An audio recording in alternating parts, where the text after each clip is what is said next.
सर्वे भवन्तु सुखिनः, सर्वे सन्तु निरामया, सर्वे भद्राणि पश्यन्तु, मा कश्चित् दुःखभाग् भवेत्। ओम शांति शांति शांति।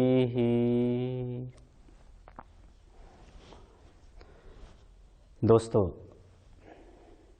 आज हम चर्चा करेंगे भारत माँ की गोद में पैदा होने वाले एक ऐसे लाल की जो पराक्रम, शौर्य, तेजस्विता, श्रद्धावान, वीरवान, जितने नामों से उनको हम अलंकृत करें उतने ही कम पड़ते हैं। जी, मैं बात कर रहा हूँ स्वामी विवेकानंद जी की।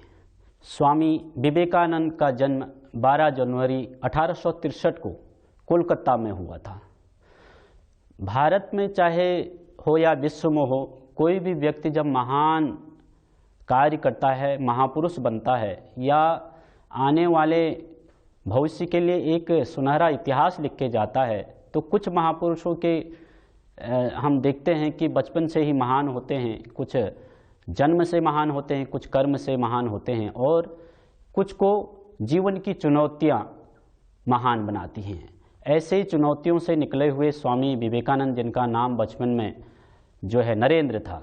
नरेंद्र जब 7-8 साल की उम्र होते हैं, आप तुलना कर सकते हैं, सोच सकते हैं कि उसी छोटी सी अल्प आयु में ही उनके जो लक्षण हैं, उनके जीवन से हम बहुत कुछ सीख सकते हैं। बचपन में ही सेवा भाव, माता पिता के प्रति निष्ठा, लेकिन स्वयं के घर के कार्य को छोड़कर आसपास गांव वालों की सेवा करना, दुखियों की सेवा करना, वो उनके स्वभाव में था। एक जीवन की उनकी एक झलकी मैं बताता हूँ। जब वो 9 साल की उम्र के थे तो कहीं गांव के किसी साथी के साथ खेलने के लिए गए थे। वहाँ पर कुछ गरीब लोग खड़े मिले, बच्चे खड़े मिले जिनने कपड़े तक नहीं पहने थे। तो उनको देखकर स्वामी जी का मन द्रवित हो उठा और उन्होंने अपने तन के कपड़े उनको गरीबों को दे दिए और स्वयं नग्न होकर घर आए। तो घर आकर आप सोच सकते हैं कि माता ने डांट मारी और कुछ पिटाई भी की होगी। तो घर आकर उनको अपने घर में प्रथम तल पर उनको कैद कर दिया। जब स्वामी विवेकानंद नरेंद्र को घर में कैद कर दिया गया तो जो बच्चों को उन्होंने कपड़े दिए थे वो भी धीरे धीरे नरेंद्र के पीछे उनके घर पहुँचे। तो जब कैद अंदर रूम में थे तो उस पर खिड़की थी एक, तो और उनके अंदर जो सेवा का भाव जगा, तो उन्होंने अपने घर के माँ के कपड़े, कुछ साड़ियाँ और कुछ शॉल अन्य खिड़की के द्वारा बाहर फेंककर उन गरीबों को वितरित कर दिए। अब ये इससे ही आप अनुमान लगा सकते हैं कि कैसा एक बीज इस भारत की भूमि पर तैयार हो रहा था और आने वाले भविष्य के लिए एक नया संदेश दे रहा था कि जिनका नाम भविष्य में जाकर स्वामी विवेकानंद पढ़े। जब स्वामी विवेकानंद की भेंट अपने गुरु से हुई, क्योंकि कोई भी निष्ठावान, भक्तिवान, श्रद्धावान, भारतीय सनातन संस्कृति से प्रेम करने वाला कोई भी भारत में जन्मे तो वह स्वाभाविक है कि बचपन से ही अध्यात्म में उसको रुचि हो। वो जानना चाहे कि मैं अपने माँ के साथ पूजा कर रहा हूँ, पाठ कर रहा हूँ कि माँ मुझे भगवान कब दर्शन देंगे। मैं भी जब छोटा था, आप भी जब छोटा है, तो ऐसा बच्चों के अंदर बहुत जो इच्छाएं जगती हैं, जानना चाहते हैं इस संसार को, तो भगवान कहाँ है, क्या है। ऐसे ही जब विवेकानंद जी को इन रहस्यों का पता नहीं चल रहा था, जब रामकृष्ण परमहंस जी से उनकी मुलाकात होती है तो उन्होंने पूछा कि गुरुजी, मेरे एक प्रश्न का उत्तर दीजिए, क्या आपने भगवान को देखा है, क्या ईश्वर को आपने दर्शन किए हैं। कुछ देर तक रामकृष्ण परमहंस उनको देखते रहे, निहारते रहे, सोच रहे कि सभी लोग तो प्रसाद लेने आते हैं, प्रणाम करने आते हैं, लेकिन ये ऐसा बालक अलग सा प्रश्न पूछ रहा है कि क्या आपने ईश्वर को देखा है। कुछ देर रुकने के बाद उन्होंने कहा, जी मैंने ईश्वर को देखा है और आप अगर चाहें तो मैं आपको भी दिखा सकता हूँ। जो ये भावना है, तो स्वामी विवेकानंद, अरे मैं भी भगवान को देख सकता हूँ, ईश्वर को देख सकता हूँ, बहुत आतुर हो गए कि जानने के लिए। एक्चुअली वास्तव में वो बताना, रामकृष्ण परमहंस ये बताना चाह रहे थे, भाई जो मेरे अंदर है वो तेरे अंदर है, जैसे आप मेरे सम्मुख खड़े हो ऐसे ही मैं भी आपको ईश्वर दिखा सकता हूँ। जो ये भाव है ये भावना है अहम ब्रह्मास्मि, कण कण में भगवान है, जो वैदिक सनातन संस्कृति का मूल सिद्धांत है, वेदों का मूल सिद्धांत है कि कण कण में भगवान व्याप्त है। हर जगह एक मिट्टी के कण से लेकर पूरे ब्रह्मांड में उस भगवान की सत्ता, एकम सत्य विप्रा बहुधा वदंती, जो कहा है वेदों में कि एक ही सत्य को अलग अलग प्रकार से हमारे ऋषियों ने वेदों में कहा है। 24 प्रकार के देवताओं का वर्णन वेदों में आया है। तो ये जो सिद्धांत है स्वामी विवेकानंद को पूर्ण रूप से उनके आत्मसात कर दिया, उनके हृदय को द्रवित कर दिया गुरु भक्ति के लिए, और बार बार रामकृष्ण जी के आश्रम में आते रहे और उनसे मिलते रहे, और उनसे उनके अंदर उनके पूर्ण स्वीकार कर लिया कि जिस गुरु की मुझे इच्छा थी वो मुझे गुरु के दर्शन हो चुके हैं। स्वामी विवेकानंद की जब हम बात करते हैं तो उनके जितना भी उन्होंने जो चाहे लेखन का कार्य किया, चाहे समाज सेवा के कार्य किए, युवाओं पर उनका मुख्य फोकस था, युवा पीढ़ी के लिए। क्योंकि उस समय भी क्योंकि भारत गुलाम था, वो क्षण थे कि जब भारत के युवा पश्चिमी सभ्यता से, क्योंकि अंग्रेज यहाँ बहुत संख्या में ज़्यादा थे, उनकी चकाचौंध की ये भौतिक दुनिया से प्रभावित हो रहे थे। तो स्वामी विवेकानंद एक बार ने लिखा है कि स्वास्थ्य के लिए बहुत चिंतित हैं, क्योंकि जब तक शरीर स्वस्थ नहीं होगा, युवाओं का ब्रह्मचर्य का पालन नहीं होगा, अपने स्वास्थ्य का ध्यान नहीं रखेंगे युवा वर्ग, तब तक वो अपने लिए भी नहीं सोच सकते, राष्ट्र के लिए भी नहीं सोच सकते, पूरे विश्व की तो कल्पना ही नहीं कर सकते। तो वो बहुत कठोर शब्दों में एक बार बोले कि हे मेरे देश के युवाओं, तुम्हारे लिए गीता पढ़ने से महत्वपूर्ण है फुटबॉल खेलना। तो ये जो शब्द स्वामी विवेकानंद ने बोले कि तुम्हारे लिए फुटबॉल खेलना महत्वपूर्ण है, अर्थात स्वास्थ्य पे ध्यान देना। फुटबॉल खेल करके, दौड़ के, योग करके, प्राणायाम करके, अलग अलग आसन करके अगर आप पसीना बहाने लगे तो फिर जो आपको स्वास्थ्य मिलेगा, तो स्वस्थ शरीर में, जैसे कि हमारे वैदिक शास्त्रों में वर्णन आता है, स्वस्थ शरीर में भगवान का निवास रहता है। अगर बीमार है तो हम न भगवान के बारे में सोच सकते हैं, न अपने बारे में सोच सकते हैं। स्वस्थ शरीर में भगवान का निवास रहता है। तो ये जो भावना है, ये जब उन्होंने लिखा तो उनसे प्रेरणा पाकर लाखों युवाओं ने ऐसा सोचा कि स्वास्थ्य के प्रति हमें सचेत होना चाहिए, और तब भगवत गीता पढ़ेंगे। अगर आप गीता बाद में पढ़िए, पहले स्वस्थ रहिए, और स्वस्थ रहकर गीता पढ़ेंगे तो उसका अर्थ आप ठीक ठीक से समझ पाएंगे कि शास्त्र कहना क्या चाहता है, शास्त्र क्या बोध करना चाहता है। इसी को आचार्य चरक ने भी शास्त्र में कहा, धर्मार्थ काम मोक्षाणाम आरोग्य मूलम उत्तमम। यही महर्षि चरक ने भी शास्त्र में कहा कि पहले धर्म अर्थ काम मोक्ष की बाद में कल्पना करना, सोचना उसके बारे में, पहले आरोग्य, आप स्वस्थ रहिए। तो ये अद्वितीय बात उन्होंने एक सरल भाषा में, एक आम नागरिक के भाषा में युवाओं के लेके कि कहा कि पहले आप ब्रह्मचर्य का पालन करिए, स्वस्थ रहिए, उसके बाद जो भी आप वेद उपनिषद भारतीय सनातन संस्कृति का अध्ययन करेंगे वह अतुलनीय होगा। आप उस मूल सिद्धांत, उस विश्व के प्राचीनतम संस्कृति का बोध कर पाएंगे और उसको अपने जीवन में पूर्णतः धारण कर पाएंगे।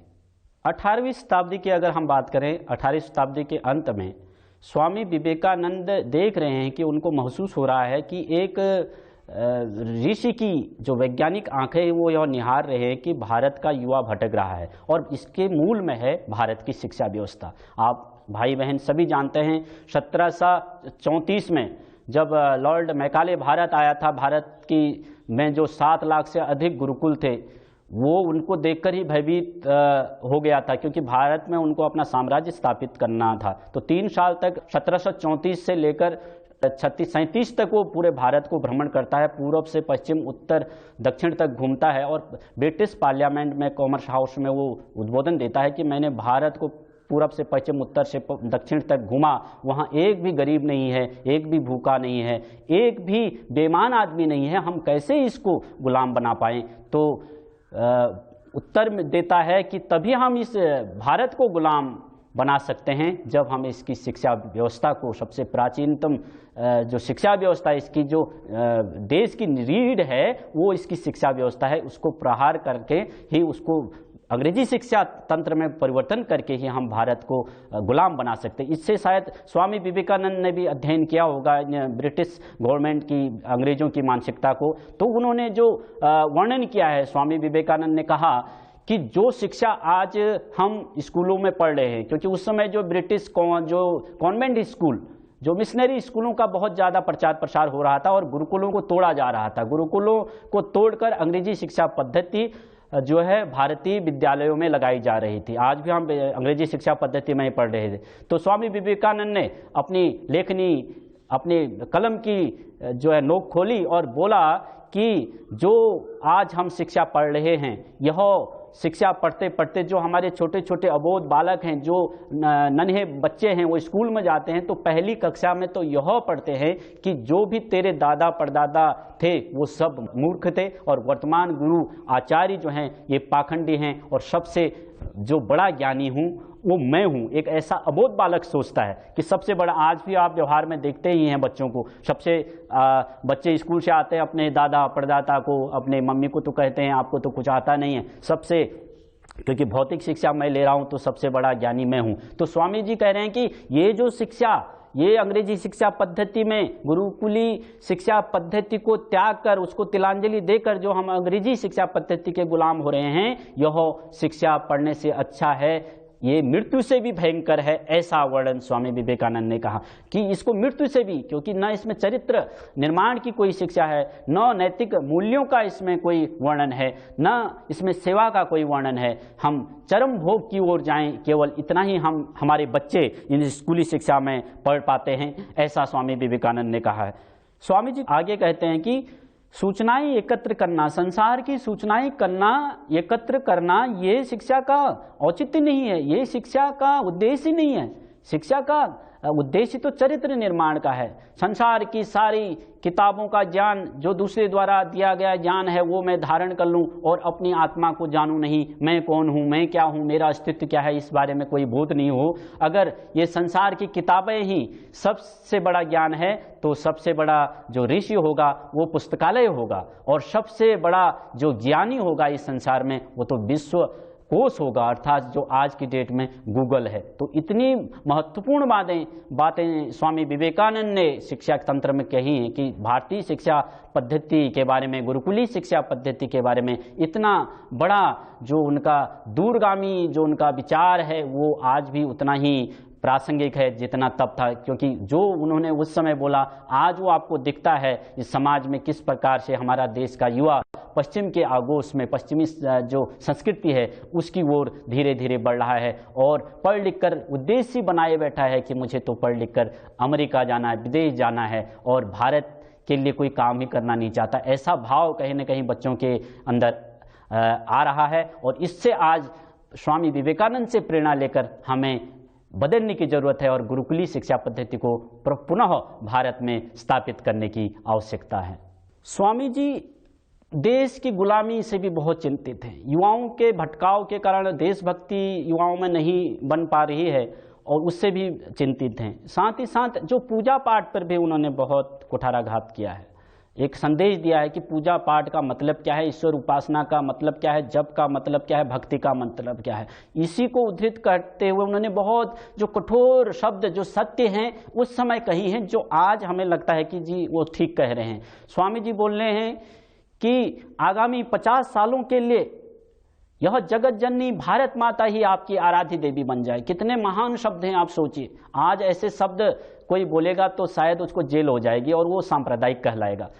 आगामी 50 सालों के लिए यह जगत जननी भारत माता ही आपकी आराध्य देवी बन जाए। सर्वत्र इसके हाथ हैं, सर्वत्र इसके पाँव हैं। अगर देश का एक कुत्ता भी भूखा है तो तेरा धर्म, तेरा अध्यात्म, तेरा कर्तव्य यही कहता है कि तू उसके लिए रोटी तलाश, कि नर में नारायण होता है, नर में ही तो नारायण है, नर सेवा नारायण है। इसलिए बिना मानव की सेवा किए, बिना इस प्रकृति की सेवा किए, बिना गरीबों की, दलितों की, वंचितों की, आदिवासियों की, बाल्मीकियों की, जो शोषित वंचित है सैकड़ों सालों से, उनके उद्धार किए बिना कि तेरी हे मनुष्य, हे मेरे देश के युवाओं, आपकी मुक्ति कैसे हो सकती है, आप शांति से कैसे सो सकते हैं। इसलिए उठो, जागो, अपने लक्ष्य की ओर आगे बढ़ो। तुम्हारा कर्तव्य है इस देश की सेवा में लगना, इस भारत माता की सेवा करना। ये भारत माता को आप आराध्य बना लो और तब तक, जब तक इस भारत माता अपने गौरव को प्राप्त नहीं कर लेती, अपने स्वाभिमान को प्राप्त नहीं कर लेती, जब तक भारत की वैदिक सनातन संस्कृति का पताका पूरे विश्व स्तर पर नहीं फैल जाता, तब तक व्यर्थ के देवी देवताओं को गंगा में सुला दो। मान लो कि ये सारे देवी देवता सो रहे हैं, भगवान राम, भगवान श्री कृष्ण, विवेकानंद जी यही कहना चाह रहे हैं कि जितने भी पूजा पाठ की पद्धतियों में आप लगे हो वो बाद में कर लेंगे, लेकिन आज देश पे संकट है, राष्ट्र पे संकट है, भारतीय सनातन संस्कृति पर कुठाराघात हो रहा है, उसके लिए खड़े होकर धर्म ध्वजा लेकर, भारतीय सनातन संस्कृति की ध्वजा लेकर उसके अगुवाई करते हुए सारे युवा निकले तो हम राष्ट्र को पुनः विश्व गुरु बना सकते हैं, आध्यात्मिक गुरु बना सकते हैं, आर्थिक महाशक्ति इस राष्ट्र को बना सकते हैं। शास्त्रों में भी यही वर्णन है, माता भूमि ही पुत्रो हम पृथिव्या, यह धरती आपकी माँ है, आप इसके पुत्र पुत्रियां हैं। वीर भोग्या वसुंधरा कहते हैं, महाभारत में वर्णन आ रहा है, ये वीरों की भोग करने वाली जननी जन्म भूमि च स्वर्गादपि गरियसी, यह जन्म देने वाली माँ, और ये भारत माँ पर आपके बहुत बड़े कर्तव्य हैं, आपकी जिम्मेदारी है इसको जो है चरम वैभव पर ले जाना, चरम उत्कृष्ट स्थान पर बैठाना और धर्म की स्थापना करना, इस भारत माता को सुरक्षित करना, क्योंकि पूरे जो विदेशी संस्कृति है इसको खींच रही है, जो चाहे चारित्रिक, आर्थिक, राजनीतिक जो पतन हो रहा है, इससे बचाने का कार्य हे मेरे देश के युवाओं आपके कंधों पर है। इसलिए व्यर्थ के देवी देवताओं को कुछ क्षण के लिए आप गंगा में सुला दो, अभी जगत जननी भारत माता यह आराध्य देवी बन जाए, इसकी पूजा करो, देश की सेवा करो, राष्ट्र की सेवा करो। माता भूमि ही पुत्रो हम पृथ्वी, ये धरती हमारी माँ है, इसके अन्न जल से हमारा पालन पोषण हो रहा है। अगर इसके अन्न जल को स्वच्छ समृद्ध बनाने में हम असफल हो गए, इसकी सनातन संस्कृति की रक्षा को करने में हम असफल हो गए, तो आने वाला समय हमें माफ नहीं करेगा। इसलिए राष्ट्र सेवा के लिए जग जाओ। ये सन्यासी की हुंकार है, ये भारत का सनातन संस्कृति का एक सन्यासी की पुकार है, जो ये भगवे की ललकार है, जो सूरज उगता है तो आह्वान करता है कि तू प्रकाशमान हो जाए, और चंद्रमा ढलता है तो अंदर से तू शीतलता को प्राप्त कर ले। और जो भगवा कहता है अग्नि जल रही है हवन कुंड में, तो लहरें जो है वो उसकी वीरता, उसकी शौर्यता, उसके वीरवान शौर्यवान चरित्रवान होने की गाथा को गाते हैं। ऐसे महापुरुषों के जन्म से यह भारत हमेशा गौरवान्वित अपने को महसूस करती है। स्वामी विवेकानंद विश्व की नज़र में कब आए? जब 1893 में उन्होंने शिकागो धर्म सम्मेलन में भाग लिया। शिकागो धर्म सम्मेलन पहले उनको परमिशन ही नहीं दी जा रही थी कि ये एक भगवा, एक जो कांसेड़ वस्त्रधारी क्या करेगा यहाँ पर करके।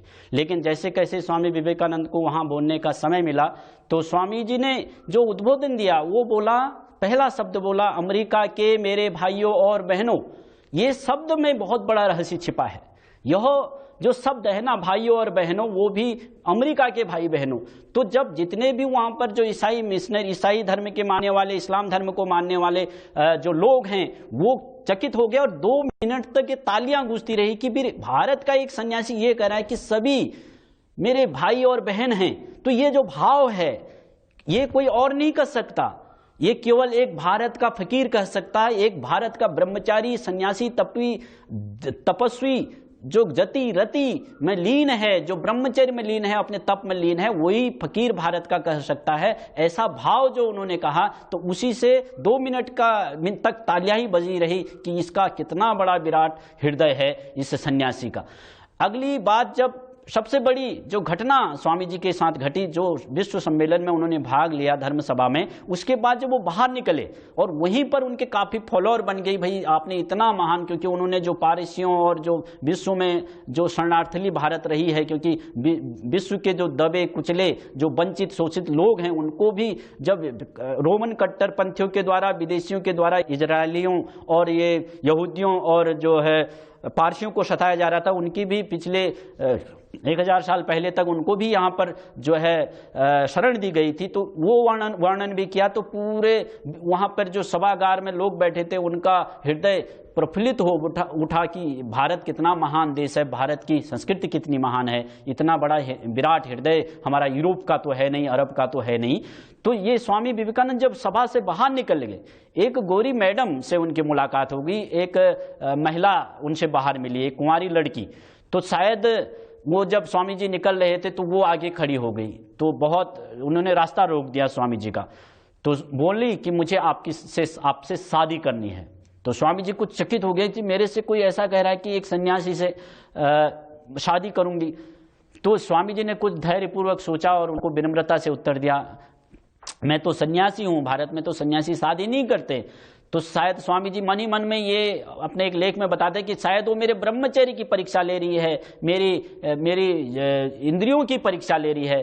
तो मैंने भी कहा कि आप मेरे से शादी क्यों करना चाहते हैं। उन्होंने कहा कि शादी इसलिए करना चाहती हूँ कि मैं आप जैसा एक वीरवान शौर्यवान एक लड़का पैदा करना चाहती हूँ। स्वामी जी कुछ देर तक सोचते रहे और अपने बुद्धि विवेक का प्रयोग करते हुए स्वामी जी ने शीघ्र उन्होंने कहा, मैं तुम्हारी मनोकामना अभी पूर्ण कर देता हूँ। स्वामी जी उनके चरण पड़ गए, नीचे झुक गए, हे देवी, आज से मैं आपका पुत्र बन गया हूँ, आप मुझे पुत्र स्वीकार करें। और देखो, आपको इतना महान पुत्र जिससे आप अपेक्षा कर रहे थे वो आपके सम्मुख खड़ा है। तो ये जो विचार है, ये चिंतन है, ये भारतीय सनातन संस्कृति का ये गौरवशाली ये संन्यास परंपरा बताती है कि भारत का महान चरित्र रहा है ये सन्यासियों का। इतने महान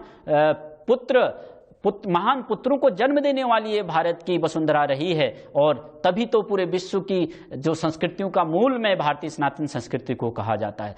अंत में जो स्वामी जी के स्वास्थ्य के बारे में, क्योंकि स्वामी जी की उम्र केवल 39 साल रही, 39 साल में तो उनका जो प्रकाश का दीपक हमेशा के लिए अस्त हो गया। जो अलग अलग बीमारियों से घिरे होने के कारण उनको शुगर भी थी, दमा भी थी, अपने स्वास्थ्य का वो ज़्यादा ध्यान नहीं रख पाए। अपने मित्रों को उन्होंने स्वयं बता दिया था कि मैं शायद 40 साल से अधिक जी नहीं पाऊँगा। और यही बात करते हुए 4 जुलाई 1902 को उनका शरीर पूरा हो गया, उन्होंने निर्वाण प्राप्त कर लिया। और भारत माँ का यह लाडला जो महान संदेश इस भारतीय सनातन संस्कृति को दे गया और सदियों तक उनके द्वारा बताए गए युवाओं के लिए ये संदेश याद रखा जाएगा। यह उभरता हुआ सूरज हमेशा के लिए अस्त हो गया, लेकिन याद बची उनकी महान यादें, उनका गौरवशाली इतिहास हमारे साथ है। और हमारा प्रयास रहे कि जो 12 जनवरी को उन युवा दिवस के रूप में भारत मनाता है, हम उस दिवस, वो तो एक प्रतीकात्मक दिवस है 12 जनवरी को विवेकानंद जयंती के द्वारा, एक प्रतीकात्मक नहीं, पूरे जीवन में युवाओं के लिए वो क्योंकि प्रेरणा स्रोत रहे, उनके जीवन से हम सीख लेते हुए, उनके वचनों पर चलते हुए इस भारत माता के लिए सेवा करते रहें, भारत माता का गौरव बढ़ाते रहें, जिससे कि यह पुण्य वसुंधरा विश्व को नेतृत्व करने वाली, विश्व की प्राचीनतम संस्कृति और विश्व के जो ज्ञान और अध्यात्म से लेकर जो भौतिक ज्ञान का जो केंद्र भारत की भूमि रही है, ये आर्यवर्त भारत है। इसका दीपक पूरे विश्व में जलते रहे, मुस्कुराते रहें हम, और भारत का यश बढ़ता रहे पूरे विश्व में। जिस प्रकार स्वामी विवेकानंद ने वेदांता का दर्शन पूरे विश्व को कराया, भारतीय के 4 वेदों का दर्शन पूरे विश्व को कराया, क्योंकि पूरे विश्व के जो सनातन संस्कृति से लेकर पूरे विश्व की संस्कृतियों में जो मूल ग्रंथ हैं वो यूनेस्को तक मानता है कि वेद हैं। तो जिस प्रकार सनातन संस्कृति का परचम पूरे विश्व में विवेकानंद जी ने फहराया, वैसे ही आने वाले जो एपिसोडों में हम अलग अलग जो महान आत्माएं इस भारत की धरा पर जन्मी हैं, उनके जीवन, उनके चरित्र पर हम चर्चा करेंगे। तब तक के लिए ओम शांति शांति शांति। वैदिक चैनल पर प्रसारित होने वाले